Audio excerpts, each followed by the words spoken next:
사무엘하 9장에서는 다윗이 오래전 그 요나단을 통해서 받았던 은혜, 그리고 요나단과 맺었던 그 언약의 약속, 이것을 다윗이 기억하고 요나단의 아들 무비보셋에게 은총을 베푼 일이 있었습니다.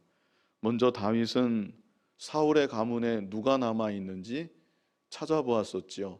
그리고 두 다리를 저는 무비보셋이 있다는 소식을 듣고 무비보셋을 왕궁으로 불러들였습니다.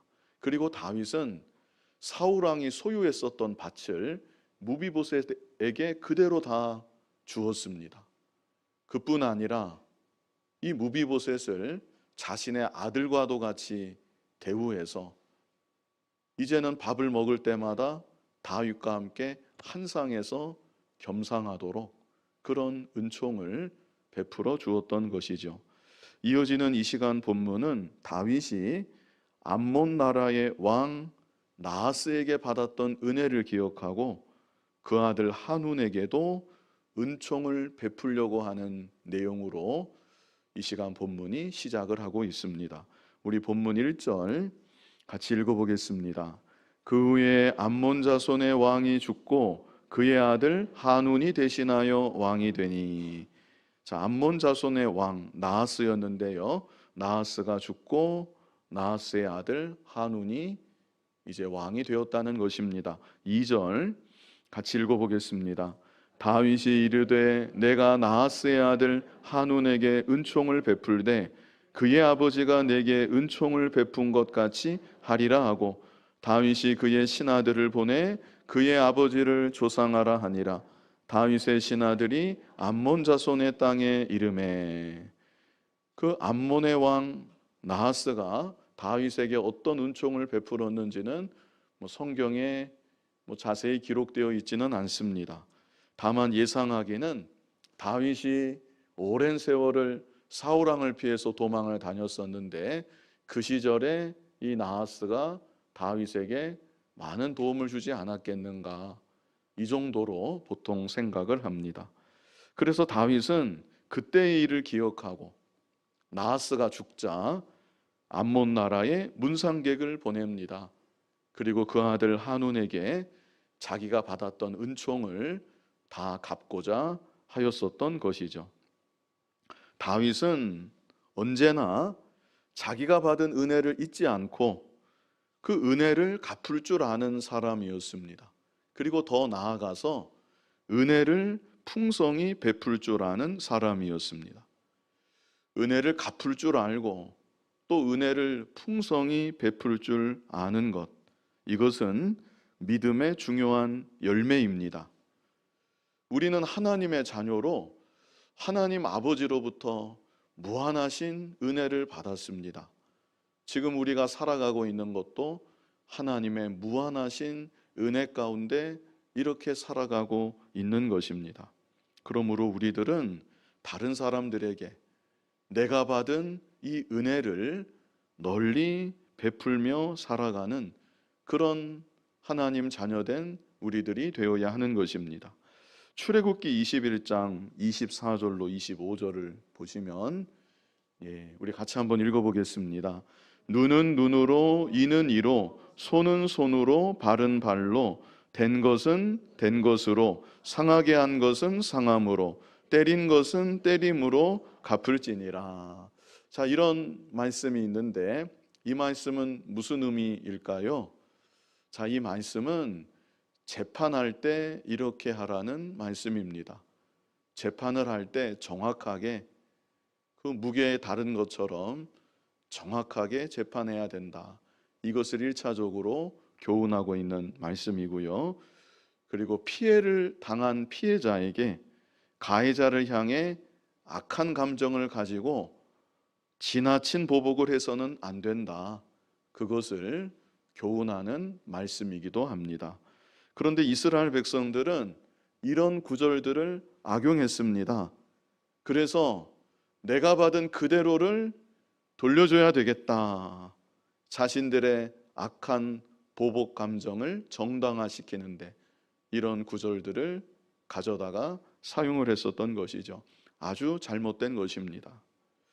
오늘날 우리들은 내 마음에 상처를 주고 나에게 혹 악을 행한 사람이 있다 할지라도 그런 사람을 향해서 그 사람과 똑같은 마음이 되려고 하지 말고 조금이라도 우리는 마음을 넓혀서 미워하지 않고 용서하는 마음, 그리고 기회가 있을 때 은혜를 베풀 수 있는 마음이 되어야 합니다.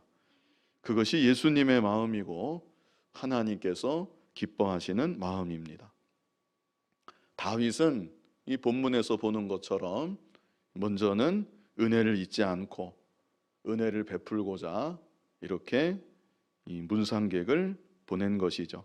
자, 그런데 3절, 우리 3절 말씀 같이 읽어보겠습니다. 암몬 자손의 관리들이 그들의 주 한운에게 말하되 왕은 다윗이 조객을 당신에게 보낸 것이 왕의 아버지를 공경함인 줄로 여기시나이까 다윗이 그의 신하들을 당신에게 보내 이 성을 엿보고 탐지하여 함락시키고자 함이 아니니까 하니. 이 한운의 곁에 있는 참모들이라고 하겠죠. 이 참모들이 다윗의 선한 의도를 곡해했습니다. 그리고 왕 한운에게 잘못된 보고와 이 잘못된 조언을 하고 있는 것이죠. 자, 4절, 이어지는 4절을 같이 읽어보겠습니다. 이에 한운이 다윗의 신하들을 잡아 그들의 수염 절반을 깎고 그들의 의복의 중동 볼기까지 자르고 돌려보내매. 참 안타까운 일입니다. 정말 좋은 관계가 맺어질 수 있는 그런 상황이었었는데 이 한운 왕의 주변에는 바른 말을 해줄 수 있는 사람, 지혜로운 조언을 해줄 수 있는 그런 신하가 없었던 것 같습니다. 그리고 이 한우는 이 말이 바른 말인지 바르지 못한 말인지 분별하지 못했던 것 같습니다. 그저 잘못된 말만을 듣고 너무나 악하게 다윗의 신하들을 여기 모욕하고 있는 것이죠. 이 당시 수염은 남자의 체면과 권세를 상징하는 것이었습니다. 그런데 그 수염 절반을 깎았고 그리고 입고 있는 의복은 중동 볼기까지 잘랐다고 했습니다. 하반신이 다 드러나도록 이렇게 모욕을 준 것이죠. 그 며칠 전에 그 신문 기사에 그런 게 났었습니다. 그 미국의 외교관이 캐나다 공항에 내렸는데 그 비행기 내리는 곳에 보통 그렇게 외교관이 오면 카페트를 깔지 않습니까? 쫙 빨간 카페트를 까는데 캐나다 측에서 카페트를 작은 거, 무슨 돗자리 같은 그런 작은 카펫을 깔아놓은 것입니다. 요즘에 미국과 캐나다 관계가 별로 좋지 않은 것 같은데 그래서 캐나다가 그런 작은 어떤 그런 항의라고 해야 될까요? 자신들의 그런 불편한 마음을 그런 행동으로 이 미국 정부를 향해 항의했었던 것이죠. 그 신문 기사 제목을 보았더니 캐나다의 소심한 복수 이렇게 제목이 났던 것으로 기억을 합니다. 근데 여기 암몬의 경우 그런 경우하고는 비교조차 되지 않는 것이죠. 선의로 조문객을 보냈는데 큰 모욕과 멸시로 이 선의를 도리어 악으로 되갚아주고 말았던 것입니다. 자, 5절 말씀 같이 읽어보겠습니다. 사람들이 이 일을 다윗에게 알리니라. 그 사람들이 크게 부끄러워하므로 왕이 그들을 맞으러 보내 이르기를 너희는 수염이 자라기까지 여리고에서 머물다가 돌아오라 하니라. 다윗이 왕궁에서 이런 소식을 벌써 들은 것이죠. 사절단이 돌아오기도 전에 왕궁에 앉아서 이런 일이 있었다는 것을 들었습니다. 그래서 어떻게 했는가? 수치와 모욕을 당한 이 사람들이 예루살렘으로 곧장 오는 것이 아니라 여리고에 머물도록 다윗이 배려를 했습니다. 이 여리고는 암몬에서 이스라엘 땅으로 들어오는 길목에 위치하고 있는 국경에서 아주 가까운 성읍이었습니다. 그래서 거기에 머물면서 모욕당한 이들의 마음도 좀 추스리고 수염이 다 자라나도록 거기 유하도록 다윗이 조치를 취했던 것이죠. 이것은 다윗의 정말 사려 깊은 배려가 아닐 수 없습니다. 그리고 또 중요한 것은 이것은 다윗 자신이 이 모욕과 멸시를 참았다는 것을 나타내고 있다는 것입니다. 사절단에 대한 모욕과 멸시는 곧 다윗을 향한 모욕과 멸시이고 이스라엘을 향한 모욕과 멸시입니다. 그렇다면 다윗이 이들의 모습을 당장 자기의 눈으로 직접 확인해 볼 수 있습니다. 이들의 원통함을, 그 목소리를 자신이 직접 들어볼 수 있습니다. 그리고 칼을 빼어들고 암몬을 향해 진격할 수가 있었다는 것입니다.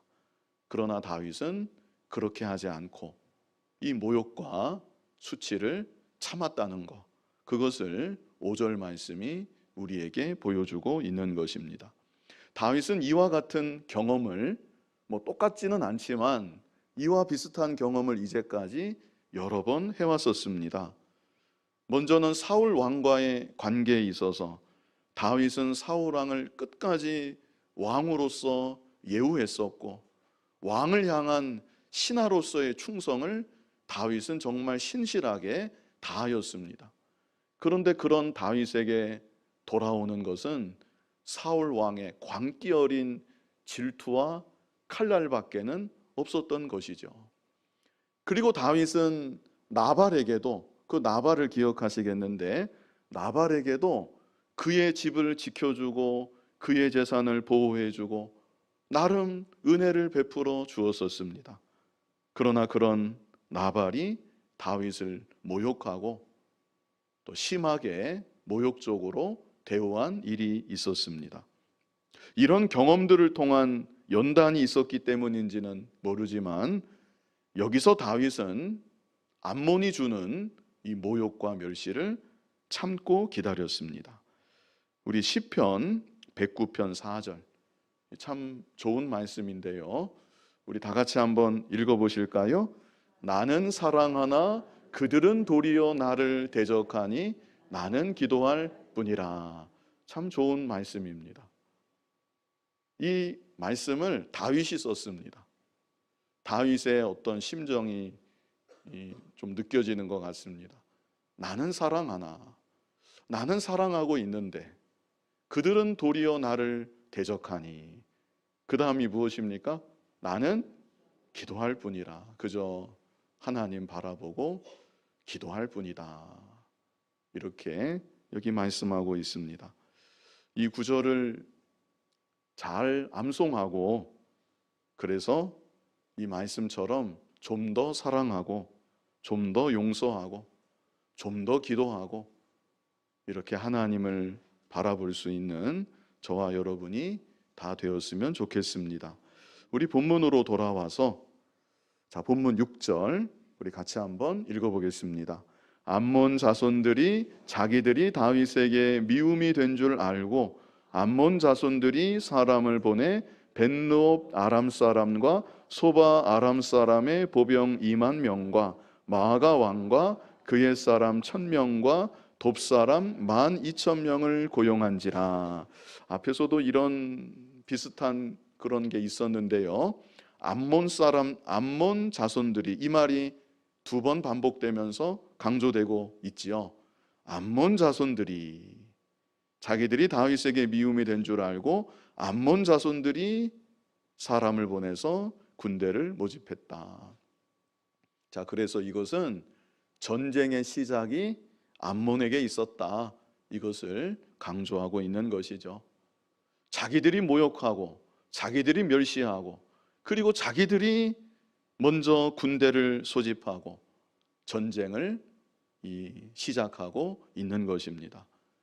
다윗은 이제 응할 수밖에 없는 그런 상황이 된 것이죠. 그래서 7절 우리 같이 읽어보겠습니다. 다윗이 듣고 요압과 용사의 온 무리를 보내매. 다윗은 분명 은혜를 베풀고자 했습니다. 그 아버지 때와 마찬가지로 이 아들 때 한운과도 좋은 관계를 어찌해서든지 맺으려고 했었던 것이죠. 그리고 돌아오는 수치와 모욕도 다윗은 참았었습니다. 그런데 뜻하지도 않게 이렇게 큰 전쟁이, 나라 간에 큰 전쟁이 일어나게 되고 말았던 것입니다. 우리도 이 세상을 살아가면서 정말 뜻하지도 못한 그런 어려움을 느닷없이 겪게 될 때가 있습니다. 도대체 왜 나에게 이런 일이 찾아오는 것인지 그 이유를 알 수조차 없는 그런 환난을 만날 때가 종종 있는 것입니다. 그러나 그런 가운데도 하나님의 계획이 있고 하나님이 인도하심이 있다는 것, 우리는 그 사실을 굳게 믿어야 하는 것이고 끝까지 하나님을 의지하며 믿음으로 나아가는 그런 저와 여러분이 되어야 하는 것입니다. 8절 말씀 우리 같이 읽어보겠습니다. 암몬 자손은 나와서 성문 어귀에 진을 쳤고 소바와 르홉 아람 사람과 돕과 마아가 사람들은 따로 들에 있더라. 이제 전쟁이 시작된 것이죠. 자, 그런데 암몬 군대 그리고 암몬이 고용한 용병 집단이라고 할 수 있겠습니다. 암몬 군대 그리고 암몬이 고용한 용병 군대가 따로 갈라서 양쪽으로 진을 쳤다는 것을 여기 말씀하고 있는 것이죠. 이제 이들을 상대하려면 이스라엘도 병력을 나눌 수밖에 없는 그런 상황이 되는 것이죠. 그래서 9절을 보면 우리 같이 읽어보겠습니다. 요압이 자기와 맞서 앞뒤에 친 적진을 보고 이스라엘의 선발한 자 중에서 또 엄선하여 아람 사람과 싸우려고 진치고. 요압이 정예 군사를 선발했습니다. 그리고 그 정예 군사로 아람 군대에 대하여 진을 치게 했다는 것이죠. 아람 군대가 더 이 강력한 군대가 아니었나, 이것을 볼 때 우리가 알 수 있겠고요. 그리고 10절 같이 읽어보겠습니다. 그 백성의 남은 자를 그 아우 아비새의 수하에 맡겨 암몬 자손과 싸우려고 진치게 하고. 정예 병사는 선발해서 아람을 향하여 진을 치게 하고 남은 병사들은 이제 아비새에게 맡겨서 암몬을 대항하여 진을 치게 했다는 것이죠. 그리고 11절 같이 읽어보겠습니다. 이르되 만일 아람 사람이 나보다 강하면 네가 나를 돕고 만일 암몬 자손이 너보다 강하면 내가 가서 너를 도우리라. 이렇게 양쪽으로 나눠져서 싸움을 하다가 한쪽이 좀 불리한 것 같으면 서로 간에 가서 도와주기로 약속을 한 것이죠. 그리고 12절 말씀 우리 같이 읽어보겠습니다. 너는 담대하라. 우리가 우리 백성과 우리 하나님의 성읍들을 위하여 담대히 하자. 여호와께서 선히 여기시는 대로 행하시기를 원하노라 하고. 지금 이게 요압이 하는 말인데요, 요압의 입에서 이와 같은 믿음의 말이 나오는 경우가 결코 흔하지 않습니다. 성경을 다 찾아보셔도 요압의 입에서 이런 믿음의 말이 나오는 경우가 거의 여기뿐이 아닌가. 혹시 또 한두 군데 더 있는지 모르겠는데 거의 여기뿐이 아닌가, 이렇게 생각을 합니다. 요압은 권모술수가 능한 사람입니다. 전체적으로 전반적으로 그 인물을 볼 때 유능한 군인이었는지는 모르지만 신실한 믿음의 사람과는 좀 거리가 있던 것이 요압이라는 사람이었습니다. 다윗도 요압을 부하로 부리면서 참 얼마나 어려움을 겪었는지 모릅니다. 다윗이 다루기가 쉬운 사람이 결코 아니었습니다. 우리 앞에서 보았지만 다윗 왕의 뜻을 무시하고 이 요압이 아브넬을 죽인 일도 있었습니다.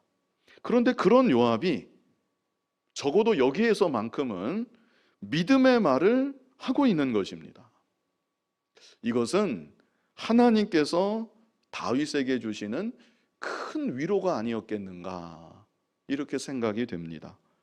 다윗 입장에서는 은혜를 베풀다가 선한 마음으로 상대에게 다가가다가 정말 뜻하지도 않은 전쟁에 휘말리고 큰 환난을 당하게 된 것인데, 이 다혈질의 요압이 그러게 왜 대도 안 되는 사절단을 보내서 이런 사단이 나게 하신 것입니까?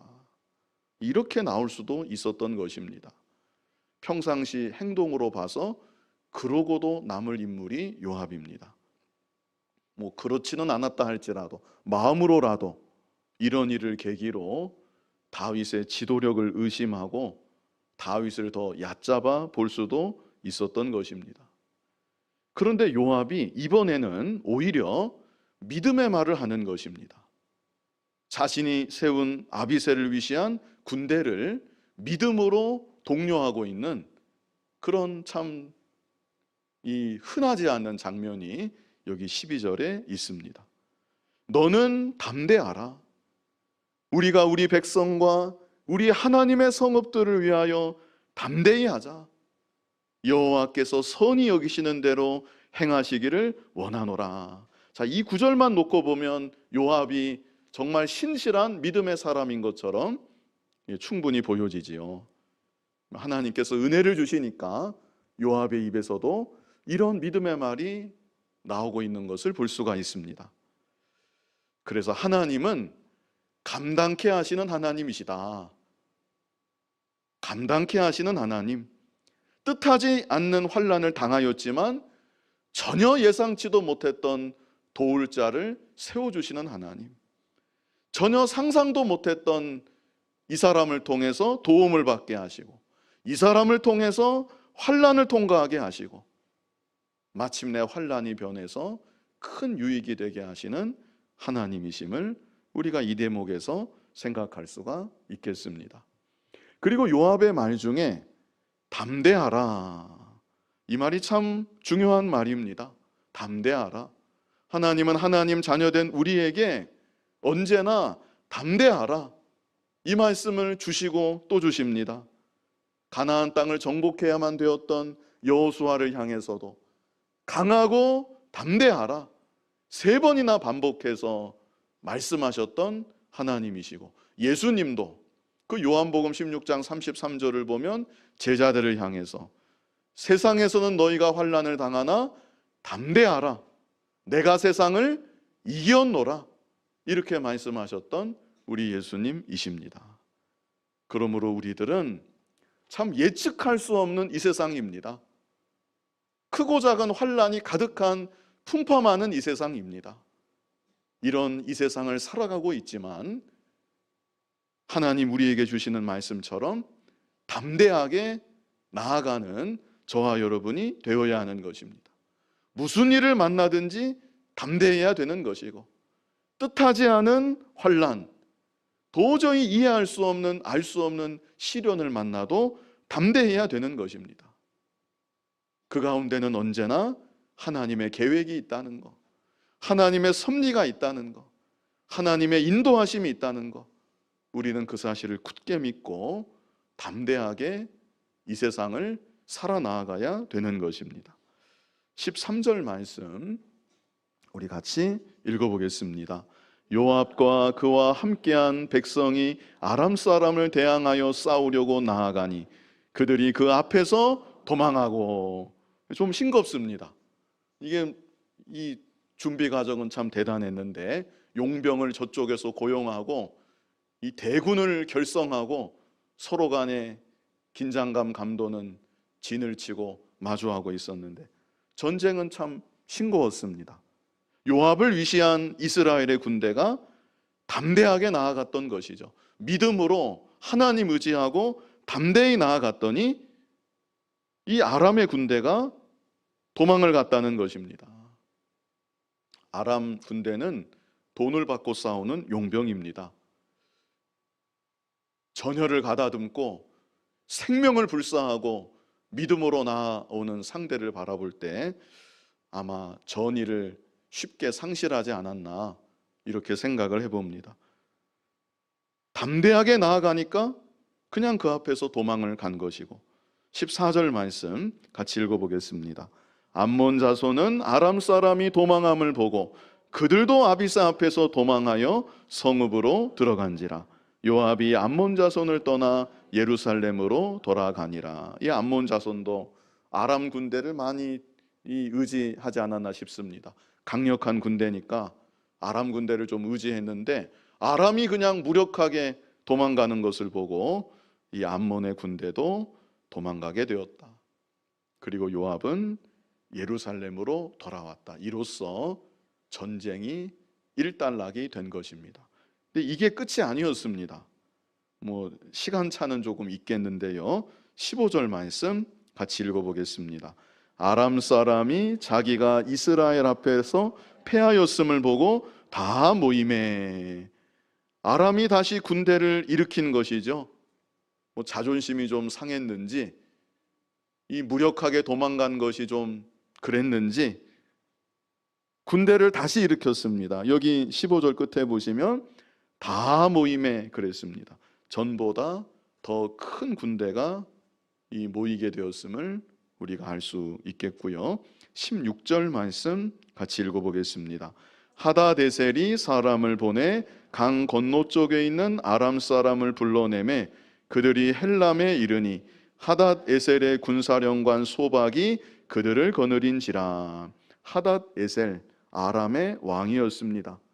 그런데 하닷에셀이 사람을 보내서 강 건너쪽에 있는 아람 사람을 불러냈다. 이 강은 유브라데 강인데요, 아람 사람들은 유브라데 강을 두고 이쪽 편에도 살고 있었고 저쪽 편에서도 널리 퍼져 이 많은 지역을 살아가고 있었습니다. 그래서 하다데셀이 유브라데 강 이편만이 아니라 저편에 있는 군대를 향해서도 다 강을 건너서 이리로 넘어오라고 하였다는 것입니다. 그래서 아람 나라에 대군이 다 모이게 되었다는 것, 이것을 우리가 알 수가 있겠고요. 이 전쟁의 양상이 전혀 다르게 지금 가고 있는 것입니다. 전쟁의 규모가 더 커진 것이죠. 그래서 17절을 보시면 어떤 사람이 다윗에게 알림에 그가 온 이스라엘을 모으고, 다윗도 역시 온 이스라엘을 모았습니다. 요단을 건너 헬람의 이름에 아람 사람들이 다윗을 향하여 진을 치고 더불어 싸우더니, 이번에는 그리고 다윗이 직접 나갑니다. 전쟁의 규모가 첫 번째하고는 전혀 다르기 때문에 누구에게도 맡기지 않고 자신이 직접 나아가고 온 이스라엘을 모으고, 이제는 대규모의 큰 전쟁이 벌어지게 된 것이죠. 근데 역시 이 전쟁도 간단하게 여기 그 결과가 기술되어 있습니다. 18절 같이 읽어보겠습니다. 아람 사람이 이스라엘 앞에서 도망한지라. 다윗이 아람 병거 700대와 마병 4만 명을 죽이고 또 그 군사령관 소박을 치매 거기서 죽으니라. 이렇게 이번에도 결과는 다윗의 군대, 이스라엘 군대의 대승리로 끝이 난 것이죠. 19절 우리 같이 읽어보겠습니다. 하닷에셀에게 속한 왕들이 자기가 이스라엘 앞에서 패함을 보고 이스라엘과 화친하고 섬기니, 그러므로 아람 사람들이 두려워하여 다시는 암몬 자손을 돕지 아니하니라. 다윗과 이스라엘이 이렇게 큰 승리를 거두고 다 매듭이 지어졌다는 것을 말씀하고 있습니다. 이 시간 본문을 통해서 은혜를 갚을 줄 아는 사람이 되어야 한다는 것, 또 은혜를 베풀 줄 아는 사람이 되어야 한다는 것, 우리가 그것을 이 마음에 담아두어야 하겠습니다. 암몬과 같이 은혜를 도리어 악으로 갚는 일, 선의를 도리어 악으로 갚는 일, 그런 일은 결코 없어야 할 것입니다. 잠언 17장 13절을 보시면, 우리 같이 한번 읽어보겠습니다. 누구든지 악으로 선을 갚으면 악이 그 집을 떠나지 아니하리라. 두려운 말씀입니다. 누구든지 악으로 선을 갚으면 어떻게 된다고 말씀합니까? 악이 그 집을 떠나지 아니하리라. 이 얼마나 두려운 말씀입니까? 이 말씀 그대로 우리가 읽은 본문에 이루어졌다는 것, 우리가 볼 수 있는 것이죠. 암몬이 이와 같았던 것입니다. 그러므로 암몬은 이길래야 이길 수가 없는 것이고, 또 암몬 편에서 일어났던 아람 군대도 당연히 패할 수밖에 없었던 것입니다. 무엇보다 우리들은 하나님께서 우리에게 베풀어 주시는 은혜, 그 은혜를 잊어서는 안 될 것입니다. 하나님께서 나에게 베풀어 주시는 은혜, 그 은혜를 알고 그 은혜에 감사하고 하나님 은혜에 보답하고자 하는 중심으로 살아가는 저와 여러분이 되어야 하는 것입니다. 하나님께서 우리들에게 어떠한 은혜를 베풀어 주셨습니까? 먼저는 구원의 은혜입니다. 죄값으로 영원히 죽어 멸망당할 우리들을 독생자 예수 그리스도의 십자가 보혈로 구속해서 하나님의 자녀가 되게 하여 주셨습니다. 그리고 잠시 이 세상을 살아가는 동안 하나님 아버지께서 자녀된 우리들에게 영육간에 필요한 모든 것을 다 공급하여 주시고, 하나님 아버지의 섭리를 따라 자녀된 나를 연단하시고 양육하시고 친히 인도하여 주시는 것입니다. 이런 하나님의 은혜를 깨닫지 못한다면 그것이 바로 다윗의 은혜를 깨닫지 못한 암몬과도 같은 것입니다. 나에게 베풀어 주신, 지금도 베풀어 주시는 하나님의 은혜를 깨닫고 그 은혜에 감사하는 저와 여러분이 되어야 하는 것입니다. 그리고 더 나아가서 하나님 은혜에 감사함으로 다른 이들에게도 이 은혜를 널리 베풀며 살아가야 되는 것입니다. 긍휼히 여기는 자는 복이 있나니 그들이 긍휼히 여김을 받을 것이며, 이렇게 말씀했죠. 다른 이들에게 긍휼을 베풀면 하나님의 더 큰 긍휼을 내가 입게 되는 것이고, 다른 이들에게 은혜를 베풀면 하나님의 은혜를 내가 더 풍성히 누리게 되는 것입니다. 하나님의 은혜를 참으로 깨닫고 그 은혜에 감사하고 다른 이들에게 하나님께 받은 은혜를 널리 베풀며 살아갈 수 있는 저와 여러분이 되기를 간절히 바랍니다. 거룩하신 아버지 하나님, 하나님께서 베풀어 주신 은혜를 깊이 깨닫는 우리들 되게 하셔서 그 은혜에 참으로 감사하고 일생 하나님의 영광을 위해 살아가게 하시며, 다른 이들에게도 하나님께 받고 있는 이 은혜를 널리 베풀며 살아갈 수 있는 우리들 모두가 되게 하여 주시옵소서. 예수님 이름으로 기도하옵나이다. 아멘.